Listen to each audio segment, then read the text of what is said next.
Award-winning natural bodybuilder and international executive chef Ramel Griardi shares his best recipes for building strength.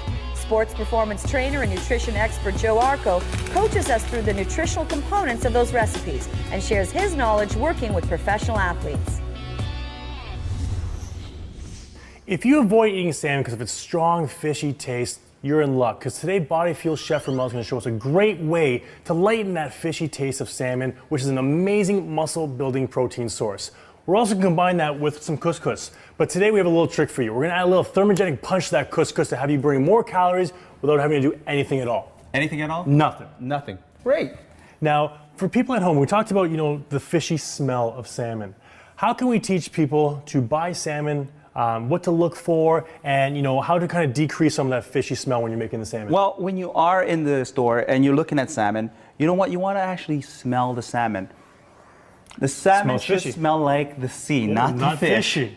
Not fish, but the sea. If the salmon that you're buying already has a strong fishy smell to it, put it back. Or if there's a little bit of a slime to that, it's probably bad already.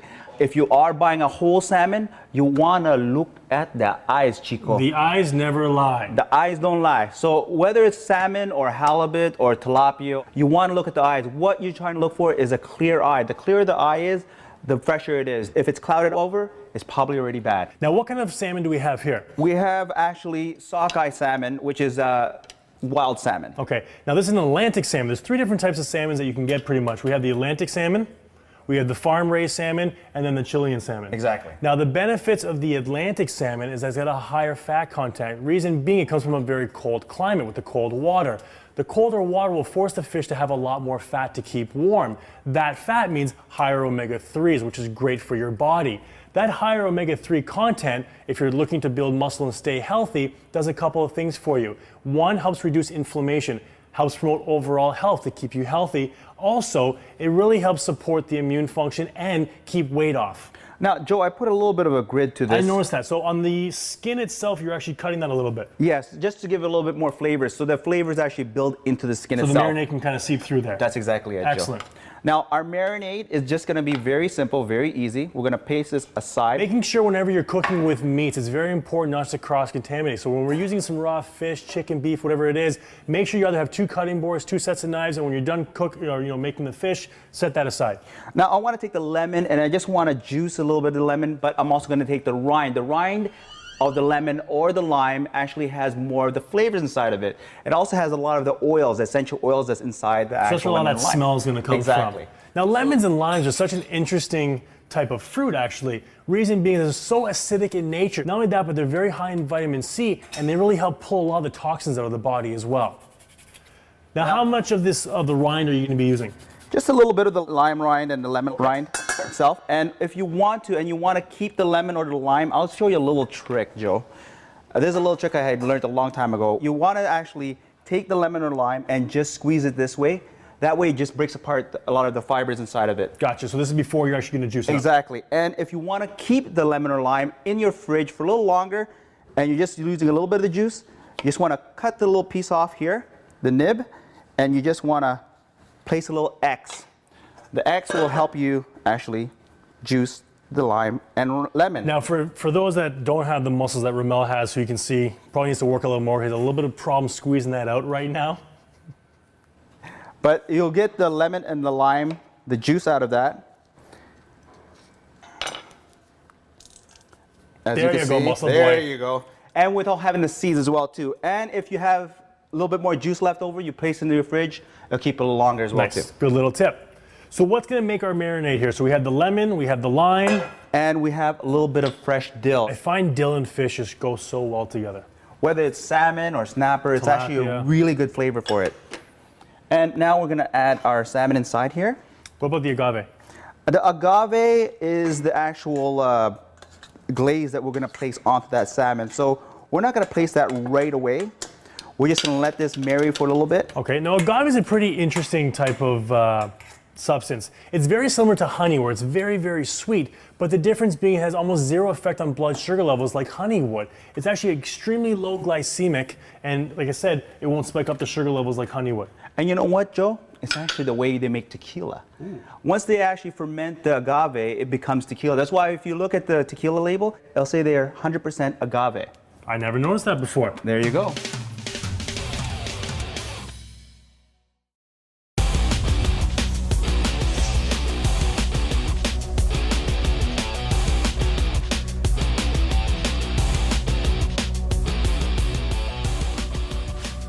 Okay, so we're gonna get this up to a nice high heat. And we're gonna add a little bit of extra virgin olive oil. Okay. Are we gonna do all the cooking process of the salmon in the pan? No, we're not. We're actually gonna sear off the salmon, so bring in all the juices inside there, and then we're gonna place this in our oven. Okay, now is that preheated? It's preheated at 350. Okay. And we're gonna place it inside there for roughly around 10 to 12 minutes. Which is perfect, that's pretty much all the time that we need to make our couscous and our vegetables. Exactly. Okay, so we're gonna get this heated up nice, get that oil spread around. Mm-hmm. And now we're gonna place the salmon into our hot pan there. Now but when you're seared, salt and pepper, always season your food. Now when you're about to sear this off, how do you know whether to put the kind of flesh side up or the skin side up? So always, this is the flesh side. Okay. So you want to place the flesh side down first. Okay. To get that even coloring. Gotcha. And let it cook. Don't actually move your pan around. Let it cook. Let it rest. Sorry. What a lot of people have a problem with when they're cooking, they like to be a little bit too overzealous, and they start moving around their pan, and that's when it starts to stick. You could actually cook a lot of your foods on this. Now, how long do we need here per side? We were just looking at 2 minutes a side. Okay, so just enough to get a nice little browning. Exactly. So a nice little browning on there. Can you grab me that pot there? Sure. Now in the meantime, we're gonna be starting with our couscous pretty soon. Do you want me to get this water boiling? Yes, please. Okay, so we're gonna get this going here. How much water do you want in this pot? Pour the whole thing inside. Now when we're making the couscous, are we gonna measure this out? We're going by feel? We're gonna go by feel and by taste. So now we have our agave and our pommery mustard, which is a seeded mustard. So this is gonna be our glaze now. Our glaze, that's exactly. Okay, so we didn't marinate with that. We just marinated with the lemons, the limes, we had our dill. Now that this is about ready to go into the oven, we're gonna apply that glaze. So I'm assuming if we applied that glaze too soon, that would start to burn in the pan. That's exactly it. Okay. Do you want this off? Yes. Okay. Now we're placing this into our 350-degree oven for roughly about 10 to 12 minutes. Now when you're putting that in the oven, do you want to make sure that the flesh side is up, like the skin is up or the skin is down? The skin is down. Okay, so we're making sure that if you do have the skin on the actual fish, the skin side is down now, and that's going to cook in there for approximately 10 to 12 minutes. Okay, so within this time now, we're going to bring this to a boil. We're going to start prepping our vegetables, making our couscous. We have some asparagus here, we got some green beans. This is going to be awesome.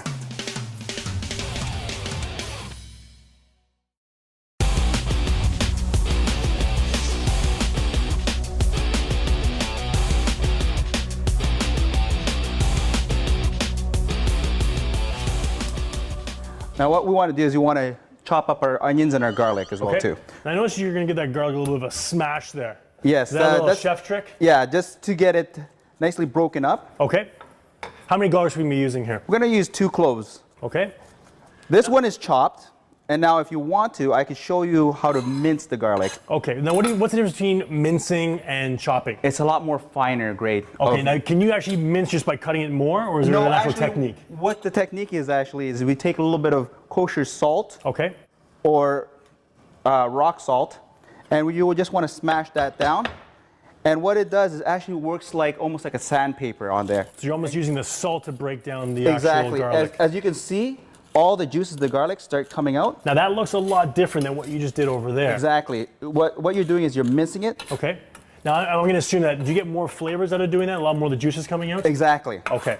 So we got some asparagus, we've washed it, we got our fresh peas that are nice and washed, ready to go. We're going to get this going, we'll get some garlic. And some shallots. Shallots. How are shallots different than regular onions? Well, shallots are a little bit sweeter. It's between a Maui onion and a red onion, actually. Okay. So it's a little bit more sugars in there. So now, as opposed to, either baking or steaming our French beans, we're going to actually kind of saute these today. Exactly. And we're going to add a little bit of flavor to those with our onions and the garlic.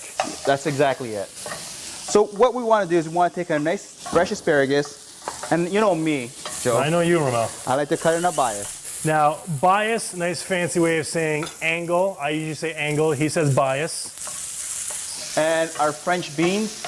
What we did to the French beans is we kept it whole. We just took off the tops because it's a little bit hard to eat. Now, our garlic here is nice. We've got some caramelization here. How long is this going to cook for? You're going to cook it for roughly about between 3 to 5 minutes. So not too long. No, not so we're going too to keep a long little nice crunchy taste to there. Exactly. Now our water is now boiling here. Perfect. And let's get our couscous. Yes, couscous. Now, there's a little trick that I have. I like to take my couscous and I like to add a little bit of olive oil in there. Why is that? Well, the olive oil will actually help it from sticking. A lot of times when you're doing couscous, sometimes very clumpy. Exactly. So all you want to do is swish that around a little bit. Now you actually taught me something pretty interesting. Couscous isn't actually a grain. No, it's not. It's actually a pasta. Now the nice thing about this pasta, A, it doesn't take very long to cook. B, it's also very high in fiber, low glycemic, and pretty high in protein. In fact, couscous is about 12% protein. So when you think of normal pasta, you think carbohydrate source. But couscous is an amazing carbohydrate. It's very easy to digest, making it a great energy source. And it's also very easy on the intestinal tract as well. Now, if you can, Joe, could you just cover that with a little Sure. bit of plastic wrap? So we're basically just kind of let that heat stay in here. The couscous will basically absorb that water, and while it's absorbing that hot water, it's going to cook at the same time. Now, Joe, what I'm actually doing right now is start to chop my peppers. Now we're going to add these peppers to the couscous, and here's where the thermogenic punch comes in. Peppers, yellow, green, and red peppers are extremely thermogenic. What that means is that once you ingest these, the body will actually increase its temperature, burning more calories. So while you're eating this couscous with these peppers, you're going to be burning more calories just by eating this meal. That's amazing, Joe. I'll trade you. Perfect. Get this out of the way for you. So we're going to add that. The colors in here are amazing, plus the texture. So we have a nice diced, small pieces of peppers. We have that nice nutty flavor of the couscous, so that will blend very nicely. Why don't you blend that up with a little bit of, with your spoon there, please. Okay. Now, carbs are extremely important when you're building muscle, when you're trying to work out and you have the energy. And you need that energy to work out. Now that looks fantastic. That's exactly it, Joe. Let's start plating this meal.